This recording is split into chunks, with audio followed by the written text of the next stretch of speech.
السلام عليكم، مرحبا بكم معايا في فيديو جديد. ان شاء الله تكونوا قاع بخير. قبل ما نبداو في تحضير الوصفه ما تنساوش خاوتنا في غزه بالدعاء، ربي ينصرهم ان شاء الله على العدو المغتصب. اليوم ان شاء الله جبت لكم وصفه رائعه لكعك النقاش يدوب في الفم والذوق ما نحكي لكمش. بدون اطالات تفضلوا معايا نشوفوا مقادير وطريقه التحضير.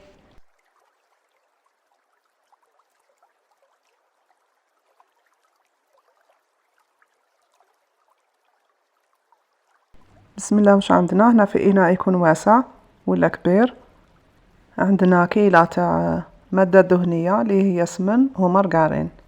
هنا بالوزن درت 125 غرام سمن و125 عذرا غرام تاع مارغرين تكون طرية. عندنا نصف تاع هاد الكيلة سكر بودرة، عندنا مغرف كبيرة تاع حليب بودرة، عندنا مغرفة صغيرة تاع لافاني، وعندي هنايا نصف ملعقة صغيرة تاع بيكربونات. هاد البيكربونات راح تمد لنا واحد الهشاشة لهاد الكعك النقاش روعة. هنا عندي 3 كيلات تاع الفارينة، ما نساوش الرشة تاع الملح. هنا كل كيلة تاع فارينة راح ترفد لنا 200 غرام، يعني عندنا 600 غرام تاع فارينة. عندنا ربع كاس تاع الزيت. هنا نديرو المواد كلها مع بعض ونبداو نبسو في هذيك الفارينة. من الافضل نخدمو في جفنة ولا قصعة باش نخدمو براحتنا ونكملو نبسو مليح هذيك الفارينة.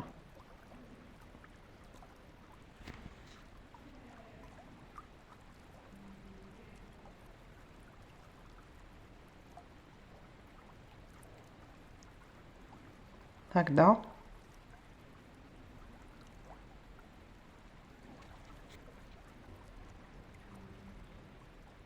من بعد هنايا نجيبو الكيلة تاع الماء ومزهر ونبداو نطمو في الخليط ديالنا.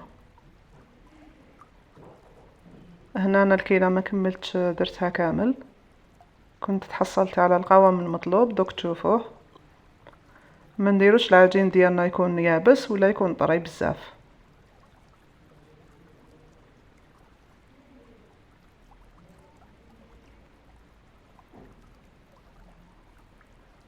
وهذا القوام المطلوب.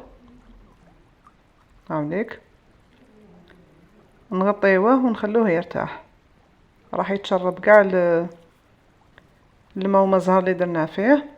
انا غطيت بالسربيته، من بعد عاود درت بابي فيلم باش ما ينشفليش العجين، وعاود درت سربيته طبعا خاصه بالمطبخ. نخلو العجين ديالنا يرتاح. انا عندي تمر ولا الغرس، كنت انا دائما نفور الغرس. من بعد نعجنو نديرو شويه زبده وشويه مزهر.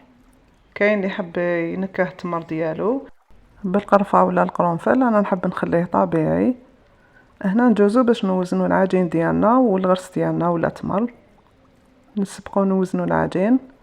هنا راح ندير وزن كل كورية 35 غرام، نديروها 35 36 37 غرام.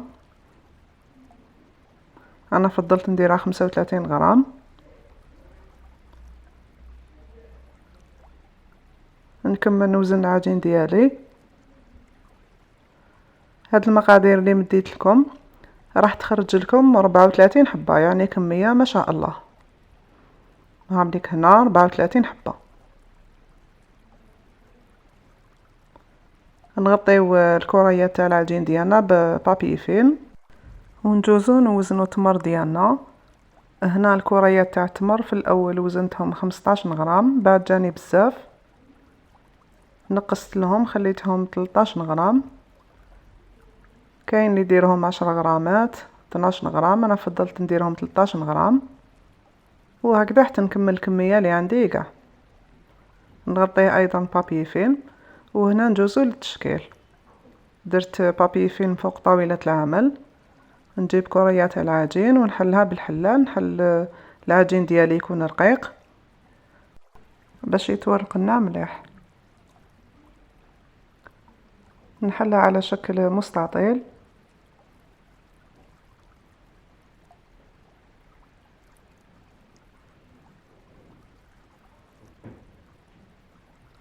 هكذا.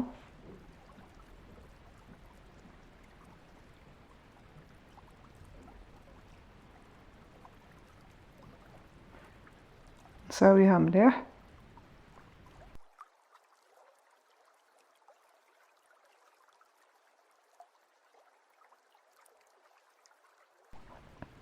من بعد نجيب التمر ديالي نديرو على شكل حربوش هكذا، نحطو هكذا فوق العجين اللي حليته، ونبدا نرولي ونخرج هذاك الهواء. من بعد نغلق مليح، نزيد نرولي شويه، من بعد ندير فتحه في الجانب تاع الكعك ديالنا ونغلق بهذه الطريقه هذه. نغلق مليح، نشكلها هكذا على شكل كعكات بهذه الطريقه هذه. من بعد هنايا عندي كوبات، وعندي هاد العدوي هذه نحطها في الوسط، ونحط الحبات تاع الكاطو ديالي هكذا، نساويها مليح هكذا. نجيب النقاش ديالي، من الافضل نغطسو في الفرينه ونبدا ننقش. هنا زدت سويتها مليح، من بعد نبدا ننقش، ننقشو هكذا.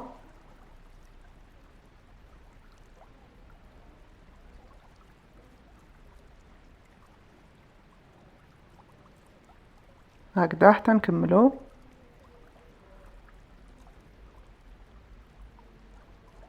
وين نكملو النقشه الاولى نبداو الثانيه، وهكذا حتى نكملوها.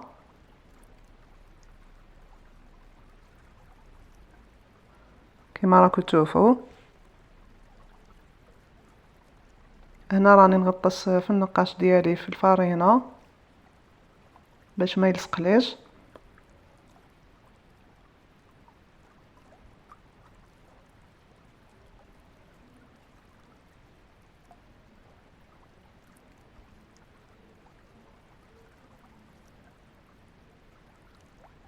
هنا تخسرت لي شويه يعني لصق لي، عاودت سقمتها. هنايا بعد ما كملت نزيد ننقش من الفوق، يعني نتبع وين درت النقشه الاولى هكذا باش نتحصلوا على شكل يكون شباب. وهكذا حتى نكمل كاع.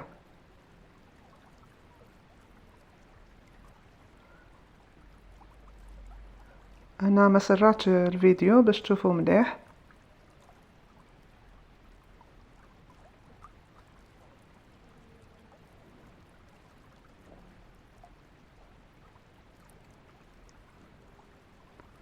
هنايا بعد ما كملت نحي هذيك العدوي ونزيد ننقش للداخل، ودائما نغطس النقاش ديالي في الفرينه.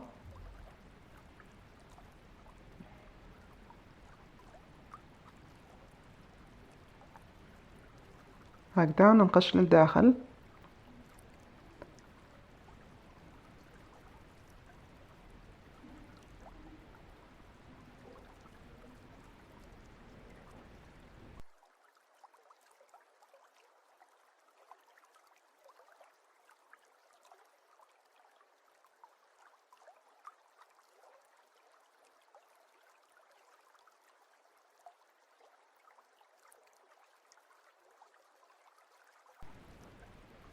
بعد ما كملت نقشت من الداخل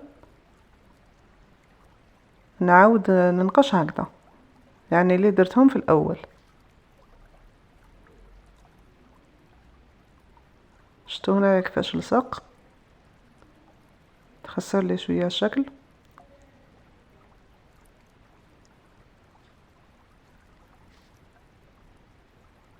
وهكذا حتى نكمل الحبه ديالي.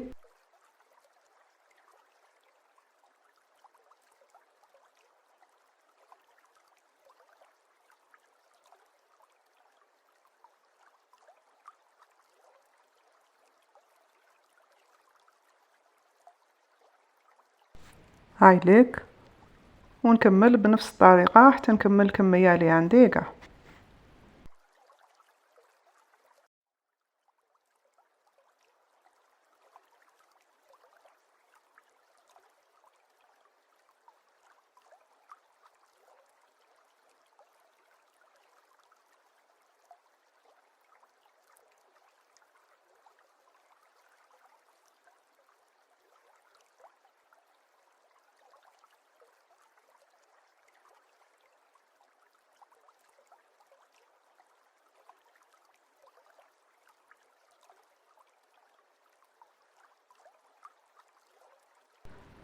بعد ما كملت خليت الكعك ديالي حتى الغد من داك باش طيبته في هذا اللون هذا الرائع.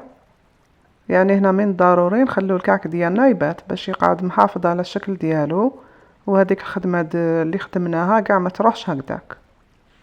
انا صراحه ما نحبش نخدمه، يعني خدمته لحباب وعلى جالكم باش نديره لكم في القناه. كما تعرفوا عندي مرض في رجلي، ورجلي اعزكم الله في زوج موبيرين، يعني دايره بزاف عمليات في رجلي، وكي نقعد بزاف يوجعني ظهري، وكي نوقف بزاف يوجعوني رجليا اعزكم الله. ربي يشفيني ويشفي كل مرضى ان شاء الله. وفي الاخير هذا كعك النقاش ديالنا يخرج لنا من اروع ما يكون. كيما شفتوا نص درت له سكر كلاص كاع من الفوق، نحبوا نخلوه هكذاك نخلوه، ونص درت له في الجانب. اللي درته في الجانب خرج احسن من اللي درت له سكر كلاص كاع. والاهم انه يجي يذوب في الفم، يجينا خفيف والذوق ديالو ولا اروع. هنا كانت عندي طلبيه، درت البقلاوه ودرت كعك النقاش بصحه ماليها. نتمنى الوصفه تاع اليوم تنال اعجابكم وتجربوها وتشاركوني تطبيقاتكم. اللي مازال ما اشتركش في القناه يشترك فيها ويفعل الجرس باش يوصلوا كل ما هو جديد. نقول لكم تهلاو في روحتكم، والى وصفه اخرى ان شاء الله. وما تنساوش خاوتنا في غزة بالدعاء، ربي ينصرهم ان شاء الله على العدو والغاشم. سلام.